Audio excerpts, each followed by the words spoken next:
네, 오래 기다리셨습니다. 네. 이렇게 시장이 불안하고 힘들수록 우리가 붙잡아야 되는 히든카드 지금부터 만나보겠고요. 오늘도 목표가 달성한 종목이 있습니다. 네. 정말 시장은 이렇게 힘든데 최근에 정말 이 목표가 달성 종목들이 많이 나오고 있잖아요. 그렇죠. 그만큼 히든카드가 이런 시장에서도 우리의 힘이 되어줄 수 있다는 거 증명해드리고 있습니다. 네. 자, 오늘 목표가 도달한 종목은요, 바로 반종미 소장님의 종목입니다. 바로 지난주에 추천을 해주셨던 종목일 거예요. 가온칩스가 또 어제 워낙에 급등을 했잖아요. 단 4거래일 만에 목표가를 달성을 하면서 28%가 넘는 수익을 기록을 했습니다. 자, 소장님 오늘 정말 이 진단 어려운 종목들 많아서 고생 많으셨는데 가온칩스 이렇게 또 큰 수익을 냈습니다. 먼저 리뷰 간단하게 들어볼까요? 사실 이게 가온칩스가 반도체 관련된 이슈 때문에 뭐 올라갔긴 하긴 하지만은 네. 삼성전자에서 최근에 이제 좀 이슈를 밝혔던 게 아마 파운드리 포럼 관련된 이슈였을 겁니다. 거기서 이제 뭐 팹리스와 관련된 부분에서 육성을 하겠다라고 좀 밝혀져서 이 부분에 따라 가온칩스가 좀 어느 정도 영향을 받은 것으로 좀 판단이 되고 있는데 네. 사실 그렇습니다. 그러니까 내일 이제 삼성전자 잠정 실적이 나오는데 네.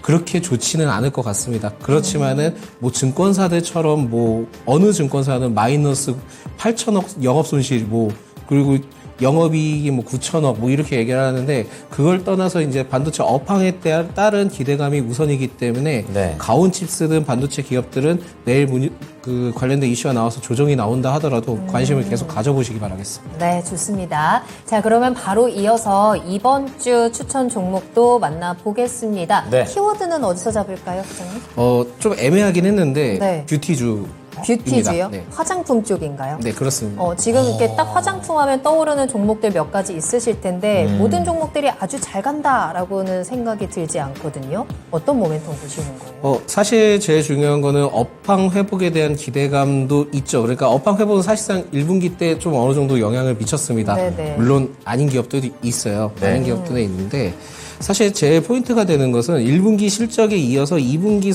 실적도 기대감이 유효한 종목을 좀 찾아봐야 되거든요.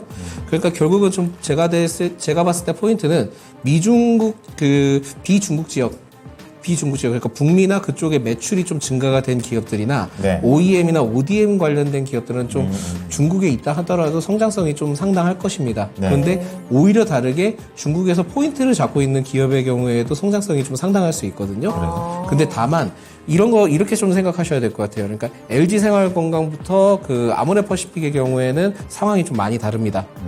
그래서 제가 아마 작년 11월인가 12월 때도 뭐 리오프닝 관련돼 했을 때 아모레퍼시픽이든 그 LG생활건강은 일단 아니다 라고 계속 얘기를 했었거든요. 네. 그 중에 하나가 뭐냐면 중국도 코로나로 인해서 이제 뭐 어느 정도 이슈가 있었을 때도 화장품 산업이 굉장히 좀 고도화가 됐었던 시점이 있었고요. 자체적으로 잘 만든다. 그렇죠. 네. 그리고 커차오라는 그 문화도 좀 발전이 됐었는데 사실상 이거는 제가 이제 뭐 예전에 그 업무를 좀 담당을 했을 때 화장품 관련된 업체들을 좀 많이 만났습니다. 많이 만나면서 코로나 당시 때 제가 이제 MD를 했다 보니까 그거에 대해서 네, 뭐 어쨌든 그 MD를 했다 보니까 기업들을 좀 많이 했는데 그 당시 때 이제 기업들에 대해서도 애경 산업도 있었고 뭐 여러 가지 기업이 있었거든요.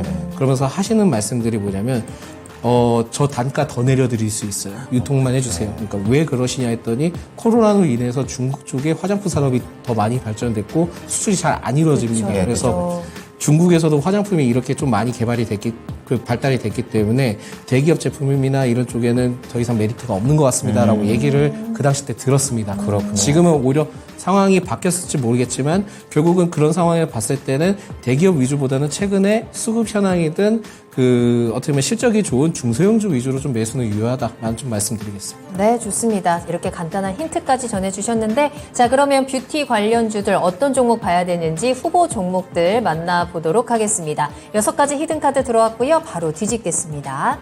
어떤 종목 있을까요? 자, 애경산업 있고요. 아모레퍼시픽이라든지 LG 생활건강, 네. 뭐 한국콜마, 토니모리, 코스맥스까지 화장품주 하면 가장 먼저 떠올리시는 종목들이 많이 들어와 있습니다. 자, 이 가운데 잘 골라야 할 것 같아요. 중소형주 위주의 매수가 유효하다라는 힌트를 주셨는데 어떤 종목이 오늘의 히든카드일까요? 오히려 좀 더 방향을 틀겠습니다. 네. 애경산업이고요. 애경산업으로 갈까요? 오늘 상승했더라고요. 네. 잘 올라오고 있고. 그렇죠. 이게 참 주가는 떨어지는데 올라가는 게 좀 그러니까요. 특이하긴 한데 네. 사실 좀 먼저 이제 말씀드리자면은 오늘 계속 이제 제가 이제 종목 상담을 하면서 좀 약간 좀 그 마이너스적인 얘기를 좀 많이 했다 보니까 좀 가슴이 좀 많이 아프고요. 네. 오히려 저는 좀 이런 상황 때 많이 힘내셨으면 합니다. 버티면 언젠가 또 좋은 기회가 있으니까요. 그쵸. 그래서 네. 이 말을 좀 먼저 드리고 싶고요. 네.